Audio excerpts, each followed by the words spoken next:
मैं एक सोहर गीत लेके आई हूँ, आप लोग सुनो। उड़ल उड़ल कागल डेवढ़िया के ठाड़ी भैले, डेवढ़िया के ठाड़ी भैले हो। कागा कवन संदेश लेके अइल त बोलिया सुहावन हो। किया मोरे माई का पठवल बबैया जगिया रो पाई, बबैया जगिया रो पाई हो। कागा किया मोरा यही परदेसिया त बोलिया सुहावन हो। नहीं तोहरे माई का पठवल बबैया जगिया रो पाई हो। तिरिया नहीं तोरा यही परदेसिया त बोलिया सुहावन हो। तिरिया जू के नवाए महीनावा हो। रिलवा तोहरे होई है कंधैया तरी हई हो। तिरिया जू के नवाए महीनावा बबुलवा तोहरे होई है त बोलिया सुहावन हो। त बोलिया सुहावन हो। जाऊ फिरी जाऊ ये कागा फिरी जाऊ उड़ के अपने घर हो।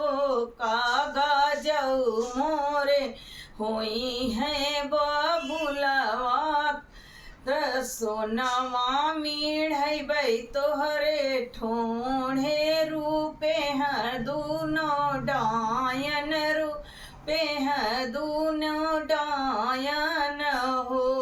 कागा सोनावा मिढ़ै तोहरे ठोढ़े रूपे हैं दूनो डायन हो। 8 महीनवा के बीतत नौवा के लागत हो।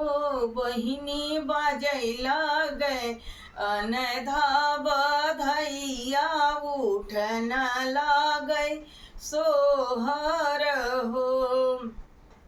उड़ल उड़ल कागा अइलै डेवढ़िया के ठाड़ी भैले हो।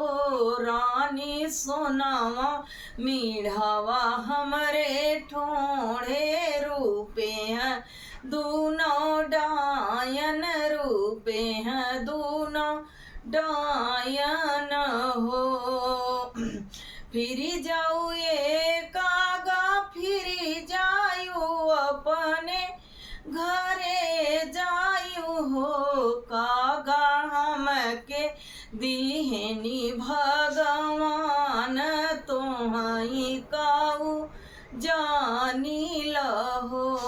कागा हमके दीहनी भगवान तुम्हारी नहीं जानी लहो। उड़ल उड़ल कागा अइलै डेवढ़िया के ठाड़ी भैले हो।